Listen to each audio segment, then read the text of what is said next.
Varicose వ్యాధితో బాధపడుతున్నారంట. తక్కువ ఖర్చుతో ట్రీట్మెంట్ కావాలి అనుకుంటే ఎవిస్ హాస్పిటల్ని సంప్రదించండి. ఎస్ నమస్తే, నేను విజయ్. మనతో పాటు ఉన్నారు మేజర్ హర్షవర్ధన్ చవా. ఈయన డైరెక్ట్ యాంటీ టెర్రరిస్ట్ ఆపరేషన్స్లో నేరుగా పాల్గొన్నారు. సార్తో మాట్లాడదాం. సార్ నమస్తే. జై హింద్ అండి. సెర్చ్ ఆపరేషన్ జరుగుతుంది.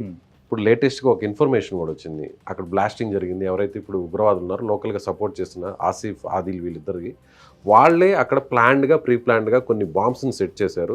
సెర్చ్ ఆపరేషన్ జరుగుతున్న క్రమంలో అక్కడ ఎవరైతే పోలీసులు కానీ ఫోర్సెస్ కానీ వచ్చి అక్కడ ఏదైనా వెతికే ప్రయత్నంలో ఆటోమేటిక్గా ఆ బాంబ్ బ్లాస్ట్ చేయాలా ప్లాన్ చేశారు అనేది విషయం కూడా బయటపడుతుంది. చూడండి, నిజంగా అలా ఉంటుంది. ఇది చాలా చిన్న విషయం అండి. టెర్రరిస్ట్కి ఒక పఠాన్ కోట్లో ఎప్పుడైతే టెర్రరిస్ట్ అటాక్ అయిందో, మన ఇండియన్ ఆర్మీ ఆఫీసర్ ఒక ఆయన ఎలా చనిపోయారు అంటే, టెర్రరిస్ట్ చనిపోయాడు. ఆ టెర్రరిస్ట్ బాడీని కలెక్ట్ చేసుకోవడానికి వెళ్ళినప్పుడు ఆ టెర్రరిస్ట్ అతను పడిపోయినప్పుడు అతని బాడీ కింద ఒక గ్రెనేడ్ది పిన్ను ఓపెన్ చేసి బాడీ కింద పెట్టుకున్నాడు.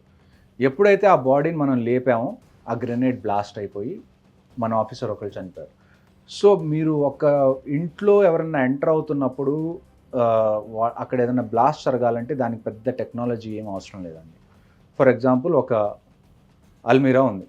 ఆ అల్మీరా వెనకాల ఒక గ్రెనేడ్ మీరు అతికిచ్చి దానికి ఒక ఏదైతే పిన్ ఉంటుందో ఆ పిన్కి ఒక దారం కట్టి తీగలా కట్టి మీరు ఒకవేళ డోర్ ఓపెన్ చేసినా కానీ ఆ పిన్ ఎక్కడైతే వెళ్ళిపోతుందో మీకు గ్రెనేడ్ చాలా మూవీస్లో కూడా చూస్తుంటాం, బ్లాస్ట్ అయిపోతుంది. సో అలాగే నాకు తెలిసి వీళ్ళు ఏం చేశారు అంటే, వీళ్ళు ఇంటికి ఈవెన్చువల్గా వస్తారు ఫోర్సెస్ అని చెప్పి వీళ్ళకి తెలుసు. సో వీళ్ళు మన ఫోర్సెస్ చేసిన మంచి పని ఏంటి అంటే, వాళ్ళు బుల్డోజర్ తీసుకెళ్ళి దాన్ని మొత్తాన్ని ధ్వంసం చేశారు డైరెక్ట్గా వెళ్లకుండా. మొత్తం ఎందుకనే ఐడియా ఉంది కాబట్టి డైరెక్ట్గా వెళ్ళలేదు. ఒకవేళ డైరెక్ట్గా వెళ్ళాల్సి వచ్చినా కానీ ఇవన్నీ వాళ్ళు చూసుకొనే వెళ్తారు. ప్రతి స్టెప్ వాళ్ళు లోపలికి వేసేటప్పుడు జాగ్రత్తగానే వెళ్తారు.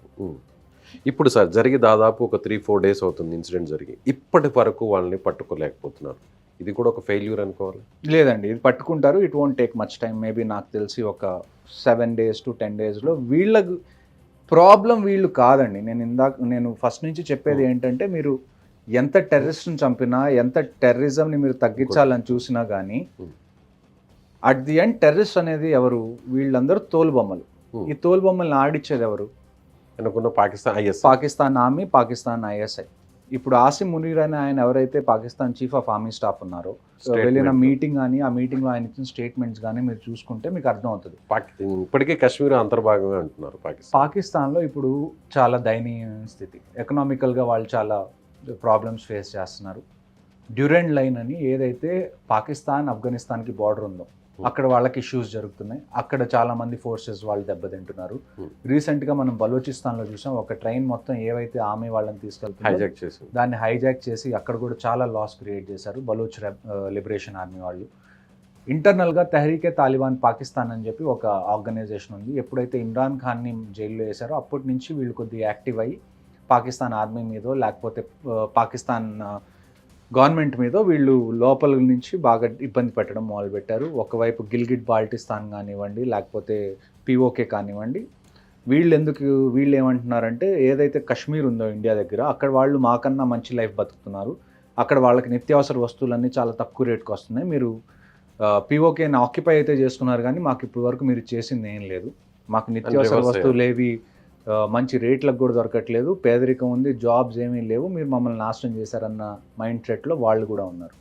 సో ఇలాంటి టైంలో ఆసిమ్ మునీర్ వచ్చి Kashmir is like our jugular vein ఇలాంటి స్టేట్మెంట్స్ ఎందుకు ఇచ్చారు అంటే, హిందూస్ని ఎందుకు చంపారు అంటే, అట్ ది ఎండ్ వాళ్ళు కావాలనుకునేది ఏంటి అంటే, ఇప్పుడు అక్కడ ఉన్న లోకల్ పాకిస్తానీస్ అందరూ ఏదైతే పాకిస్తాన్ పాపులేషన్ ఏదైతే ఉందో వాళ్ళందరినీ ఒక భయభ్రాంతికి గురి చేసి హిందూస్ మిమ్మల్ని చంపడానికి వస్తున్నారు అని చెప్పి ఒక నెరేటివ్ క్రియేట్ చేసి ఆ కంట్రీని మొత్తాన్ని యునైట్ చేయాలనే ఒక డెస్పరేట్ యాక్షన్ కింద మనం చూడాలి. ఇది అంటే వాళ్ళకున్న తప్పులు సమస్యలన్నింటినీ కూడా అధిగమించడానికి ఇది ఒక వెపన్ లాగా వాడుతున్నారు. ఇది ఫస్ట్ టైం కాదు వీళ్ళు వాడింది. మీరు పాకిస్తాన్లో చూసుకుంటే పాకిస్తాన్ గురించి ఏం చెప్తారంటే, every country in this world has an army but Pakistan army has a country అని చెప్తారు. ఎప్పుడైతే అక్కడ ఎవరన్నా ఒక స్ట్రాంగ్ లీడర్ వచ్చి PM ప్రెసిడెంట్ అయ్యి అక్కడ ప్రజల యొక్క సపోర్ట్ ఎప్పుడైతే తెచ్చుకుంటారో ఇమీడియట్గా పాకిస్తాన్ ఆర్మీ ఏం చేస్తుంది, ఒక మిలిటరీ కూ చేస్తుంది. ఆ తర్వాత అక్కడున్న ప్రైమ్ మినిస్టర్ని జైల్లో వేయడం, లేకపోతే వాళ్ళని బయటికి పంపించి పాకిస్తాన్ ఆర్మీ అక్కడ డిక్టేటర్షిప్ చేయడానికి ట్రై చేస్తుంది. సో పాకిస్తాన్ ఆర్మీకి పవర్ అనేది వాళ్ళ దగ్గర కంటిన్యూస్గా ఉండాలి అంటే వాళ్ళు ఇలాంటివి కంటిన్యూస్గా చేస్తూనే ఉండాలి. వాళ్ళే ఏదో ఒక సమస్యని క్రియేట్ చేయాలి, మళ్ళీ వాళ్ళే సాల్వ్ చేస్తున్నాడు దాన్ని. ఖచ్చితంగా మీరు చూసుకోవాలి. మీరు ఇంకొక అతిపెద్ద జోక్ మనం చెప్పుకుంటుంది ఏంటి అంటే టెర్రరిజం హ్యాస్ నో రిలీజన్. టెర్రరిజంకి రిలీజన్ లేదని మీరు ఎలాగంటారండి? నిన్న జరిగిన ఇన్సిడెంట్ లో మరి రిలీజన్ చూసే కదా వాళ్ళు, రిలీజన్ చూసే మీరు చేశారు. And at the same time Pakistan పూర్తి పేరు ఏంటి? పాకిస్తాన్ పాస్పోర్ట్ పైన ఏం రాసి ఉంటుంది?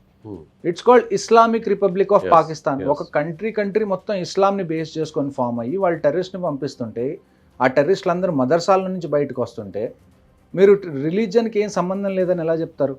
కదా, మనకు అసలు సంబంధం లేదు రిలీజన్కి. ఇక్కడ వాళ్ళు అసలు ముస్లిమ్స్ కాదు. మీకు కొన్నిసార్లు లైఫ్లో ఒక టైం వస్తుందండి where you have to call a spade a spade. తప్పుని తప్పుగా అనాలి, ముళ్ళుని ముళ్ళుతోనే తీయాలి. ఒక పద్ధతిగా మాట్లాడడానికి, పొలిటికల్లీ కరెక్ట్గా ఉండడానికి, మీ చుట్టుపక్కల ఉన్న మీ ఫ్రెండ్స్ అందరూ మేము మీ గురించి ఏమి అనుకోకూడదు, మా రిలేషన్స్ ఏమి పాడవకూడదు అని చెప్పి మీరు చాలాసార్లు ఏంటి అంటే చాలా సహనంతో ఓపికతో కూడా కాదండి, ఒక డిప్లొమాటిక్ ఆన్సర్స్ ఇవ్వడం మీరు మొదలు పెడతారు. డిప్లొమాటిక్ ఆన్సర్స్ ఇచ్చినప్పుడు ఏమవుతుంది అంటే మీరు ఎక్కడో చోట నిజాన్ని కప్పిపెట్టేస్తున్నారు. మీరు నిజాన్ని ఒప్పుకోకపోతే దానిలో రిఫార్మ్ అనేది జరగదు. ఒక రిలీజన్ వల్ల ఇంత జరుగుతున్నప్పుడు అది తప్పు అని మనం ఖచ్చితంగా గట్టిగా చెప్పకపోతే దాన్ని వాళ్ళు కూడా సరి చేసుకోలేరు. మీరు ఇవాళ మా చుట్టుపక్కల ఉన్న ఫ్రెండ్స్ ఏమన్నా అనుకుంటారు, లేకపోతే రిలీజన్ ఇలాగేమన్నా అంటే మా ఇంటి మీదకి ఎవరన్నా వస్తారు, ఇలాగ మీరు అనుకుంటే ఇంకా దీన్ని మీరు సెక్యులరిజం అనేది మన ఇండియాలో ఇప్పుడు చాలా, అది అందరూ కూడా సెక్యులరిజం అనేది ఒక వైపు నుంచి ఉంటే కుదరదు. సెక్యులరిజం అనేది అన్ని వైపుల నుంచి ఉండాలి. మన దేశ సంస్కృతి లౌకికవాదం అని అంటారు కదా, మరి అలాంటప్పుడు కాన్స్టిట్యూషన్ ఎప్పుడైతే ఫస్ట్ తయారు చేశారో అందులో సెక్యులరిజం అనే వర్డ్ లేదు కదండి. తర్వాత ఎందుకు వచ్చింది?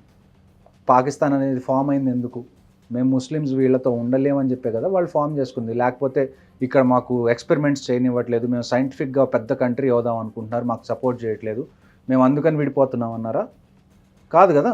మేము ముస్లిమ్స్, మాకు వీళ్ళతో పడదు అని అన్నప్పుడే కదా వాళ్ళు విడిపోయింది. కానీ మన ఇండియాలో ఉన్న ముస్లిమ్స్ అలా కోరుకోవట్లేదు కదా. ఇండియాలో మన అలా కోరుకుంటున్నారా కోరుకోవట్లేదా అన్నది పక్కన పెట్టండి.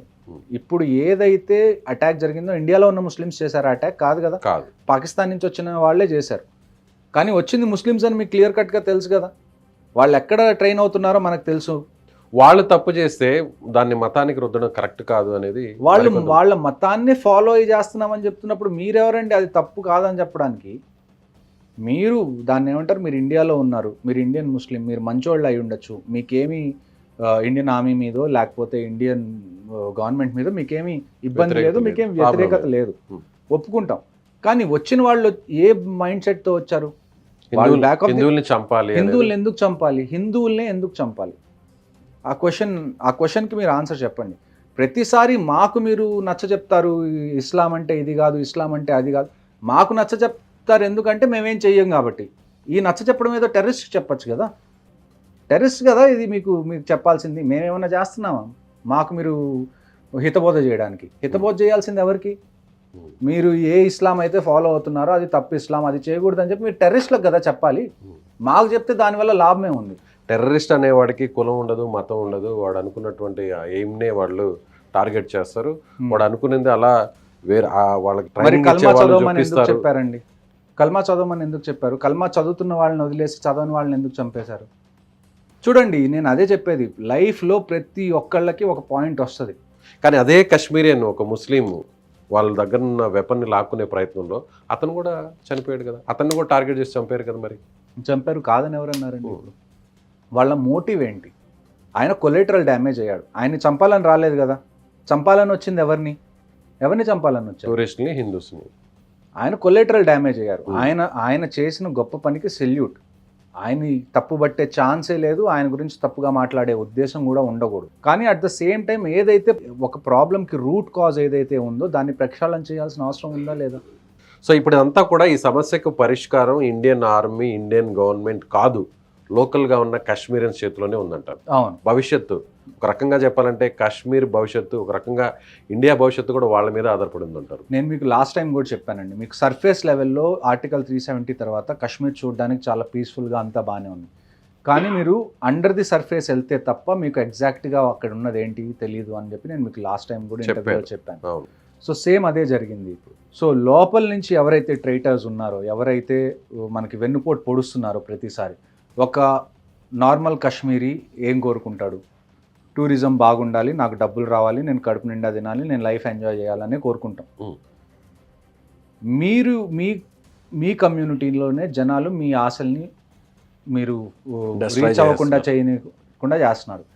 ఇప్పుడు మీరు మాకు హితబోధ చేస్తారా, లేకపోతే మీకు ఎవరైతే అడ్డొస్తున్నారో వాళ్ళని తొలగిస్తారా అన్నది మీరు కంప్లీట్గా వాళ్ళ చేతుల్లోనే ఉంది. మరొక విషయం సార్, నేను కూడా అక్కడ చూశాను కాబట్టి, అంటే ఇప్పటి వరకు ఆఫ్టర్ దట్, అంటే మనకి స్వాతంత్రం వచ్చినప్పటి నుంచి ఇప్పటి వరకు కూడా అంత ఫైనాన్షియల్గా వాళ్ళు స్ట్రాంగ్గా ఉన్న పరిస్థితి లేదు. రీసెంట్గా ఆర్టికల్ 317 ఎప్పుడైతే రద్దు చేశారో అప్పటి నుంచి టూరిస్టుల సంఖ్య రావడం పెరిగింది. అలా ప్రతి ఒక్కరు కూడా ఫైనాన్షియల్గా ఇప్పుడిప్పుడే స్ట్రాంగ్ అవుతున్నారు, అది చూశారు కూడా. అవును.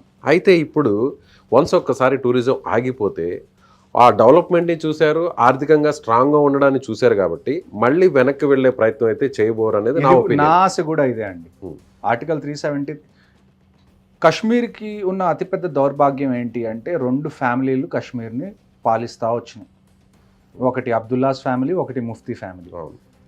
గవర్నమెంట్ చేసిన ఇంకొక తప్పు ఏంటి అంటే, ఇండియన్ గవర్నమెంట్ చేసిన ఇంకొక తప్పు ఏంటి అంటే, ఆర్టికల్ 370 తీసేసిన తర్వాత మీకు అంత తొందర ఎందుకు ఎలక్షన్స్ పెట్టాలని, మళ్ళీ కేంద్రపాలిత ప్రాంతాలను కూడా చేశారు. మరి ఎలక్షన్స్ పెట్టి మీరు మళ్ళీ అక్కడ గవర్నమెంట్ తీసుకురావాల్సిన అవసరం ఏంటి? కనీసం ఒక 10-15 ఏళ్ళు అక్కడ గవర్నర్ రూలే ఉండాల్సింది. అంత తొందర ఏంటి? మనం మంచోళ్ళం అని చూపించుకోవడానికి చేసిన తప్పుల్లో అతి పెద్ద తప్పు దాన్ని అక్కడ మళ్ళీ జనరల్ ఎలక్షన్స్ అనేది కండక్ట్ చేయడం. నేను అక్కడ గ్రౌండ్ మీద ఉండి చూసిన వ్యక్తిని కాబట్టి నేను మీకు చెప్తున్నాను, అక్కడ ఆర్టికల్ 370 తీసేసిన తర్వాత చాలా పీస్ఫుల్గా ఉంది. అట్లీస్ట్ రోడ్డు మీదకి వచ్చి ఇంతకుముందు ఏవైతే ఇన్సిడెంట్స్ అయ్యేవో అవి చాలా తగ్గిపోయినాయి. సో కాబట్టి నేనేమంటానంటే, ఇప్పుడు కూడా గవర్నమెంట్ ఆలోచించాలి. ఏదైతే జమ్మూ అండ్ కాశ్మీర్లో గవర్నమెంట్ ఉందో దాన్ని డిజాల్వ్ చేయండి. At least for the next 10 years keep governors rule.